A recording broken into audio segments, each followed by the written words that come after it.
As a man thinketh by James Allen. मनुष्य जैसा सोचता है। लेखक जेम्स एलन। अध्याय 5। उपलब्धि में विचार तत्व। वो सब कुछ जो मनुष्य प्राप्त करता है या जो प्राप्त करने में असफल रहता है, वो सीधे सीधे उसके अपने विचारों का परिणाम है। उचित रूप से व्यवस्थित जगत में संतुलन के अभाव का अर्थ होगा पूरी तरह से विनाश, जिसमें व्यक्तिगत जिम्मेदारी संपूर्ण होनी चाहिए। मनुष्य की कमजोरी और शक्ति, पवित्रता और अपवित्रता उसकी अपनी होती है, किसी अन्य मनुष्य की नहीं। वे खुद उसके द्वारा उत्पन्न होती है, किसी और के द्वारा नहीं, और उन्हें केवल उसी के द्वारा बदला जा सकता है, किसी अन्य के द्वारा कभी नहीं। उसकी परिस्थिति भी उसकी अपनी होती है, किसी और मनुष्य की नहीं। उसका दुख और उसकी खुशी भीतर से पैदा होती है। जैसा वो सोचता है वैसा ही वो होता है, जैसा वो सोचना जारी रखता है वो वैसा ही रहता है।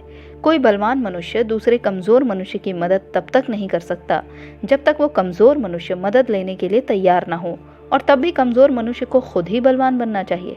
अपने खुद के प्रयास से उसे वो शक्ति विकसित करनी चाहिए जिसकी वो दूसरों में प्रशंसा करता है। उसकी परिस्थिति को उसके अलावा कोई और नहीं बदल सकता। मनुष्यों के लिए ये सोचना और कहना बहुत सामान्य होता है।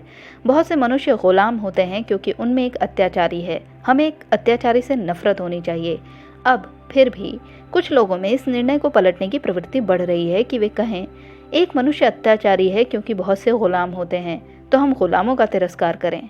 सच्चाई ये है कि अत्याचारी और गुलाम अज्ञानता में सहयोगी हैं।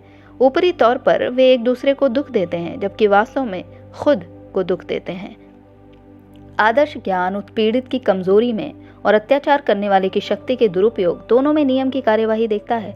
आदर्श प्रेम दोनों ही स्थितियों में अपरिहार्य तकलीफ को देखकर किसी की भी निंदा नहीं करता। आदर्श करुणा अत्याचारी और उत्पीड़ित दोनों को ही गले लगा लेती है।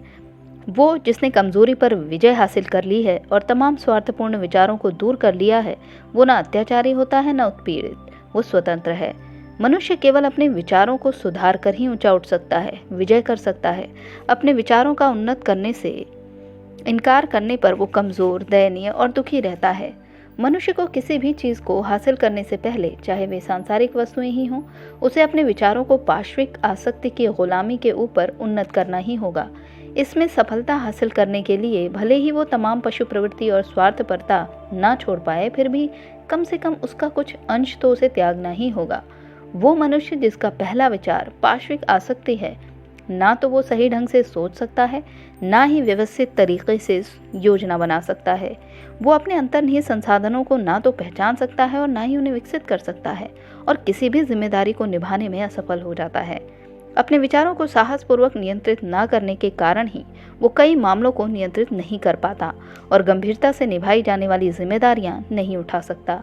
वो स्वतंत्र रूप से कार्य करने में सक्षम नहीं है, ना अपने बूते पर कुछ कर सकता है, बल्कि वो जिन विचारों को पसंद करता है उन्हीं पर सीमित रहता है। त्याग किए बिना कोई भी प्रगति या उपलब्धि नहीं हो सकती।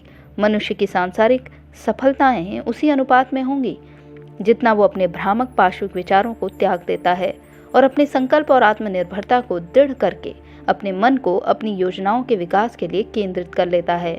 वो अपने विचारों को जितना उन्नत कर लेता है, उतना ही सदाचारी, ईमानदार और पौरुषयुक्त बन जाता है। उसे उतनी ही अधिक सफलता मिलेगी, उसकी उपलब्धियां उतनी ही सुखदायी और टिकाऊ होंगी। ये ब्रह्मांड लोभी, बेईमान, झूठे और शातिर लोगों के पक्ष में नहीं रहता।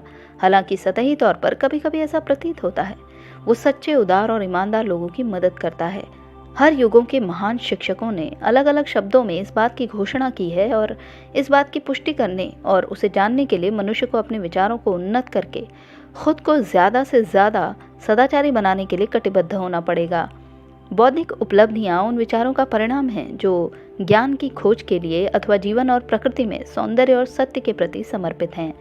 कभी कभी ऐसी उपलब्धियां अभिमान और महत्वाकांक्षा से भी संबंधित होती हैं, परंतु ये उन विशिष्टताओं के परिणाम नहीं हैं, बल्कि वे लंबे समय तक किए गए कठिन प्रयास तथा पवित्र और निस्वार्थी विचारों के स्वाभाविक परिणाम हैं। पावन आकांक्षाओं की पूर्ति ही आध्यात्मिक उपलब्धियां हैं, जो उन्नत और महान विचारों की संकल्पना में निरंतर रहता है, जो हर शुद्ध और निस्वार्थ वस्तु में बसता है। जिस प्रकार सूर्य अपनी पराकाष्ठा और चंद्रमा अपने पूर्णत्व तक पहुंचता है, निसंदेह ऐसा मनुष्य अपने चरित्र में विवेकशील और उदात्त बन जाता है और प्रभावशाली एवं सौभाग्यशाली स्थिति तक पहुंच जाता है। किसी भी प्रकार की उपलब्धि प्रयास का प्रतिफलन और विचारों का सरताज है। आत्मनियंत्रण, संकल्पना, परिशुद्धता, नीतिपरायणता और सही दिशा निर्देशित विचारों की सहायता से मनुष्य का उत्थान होता है। पशुता, निष्क्रियता, शुद्धता, भ्रष्टाचार और भ्रामक विचार मनुष्य के पतन का कारण होते हैं। मनुष्य संसार में उच्च कोटि की सफलता हासिल कर सकता है और आध्यात्मिक क्षेत्र में भी बुलंदियों तक जा सकता है, परंतु अभिमानी, भ्रष्ट और स्वार्थी विचारों को अपने ऊपर हावी होने देने से वो निर्बलता और दुर्भाग्य के गर्त में गिर जाता है। सही विचार द्वारा प्राप्त विजय को सजगता से बरकरार रखा जा सकता है। सफलता के प्रति आश्वस्त रहने पर वे एहतियात नहीं बरतते और शीघ्र ही असफलता की ओर फिसलने लगते हैं। सभी उपलब्धियां, चाहे वो व्यावसायिक हों, बौद्धिक हों या आध्यात्मिक जगत की हों, वे निश्चित रूप से प्रत्यक्ष विचारों के परिणाम हैं, जो एक ही नियम द्वारा शासित हैं, एक ही तरीके से बनाई गई हैं। उसमें अंतर केवल उपलब्धि के विषय का होता है। वो जो कम हासिल करना चाहता है उसे कम त्याग करना पड़ेगा, वो जो अधिक प्राप्त करना चाहता है उसे अधिक त्याग करना पड़ेगा, और जो उच्चतम को प्राप्त करना चाहता है उसे महान त्याग करना पड़ेगा। तो दोस्तों, यहाँ पर अध्याय 5 समाप्त होता है। कल मैं आपके लिए अध्याय 6 लेकर आऊँगी। तब तक के लिए आप अपना ख्याल रखिए।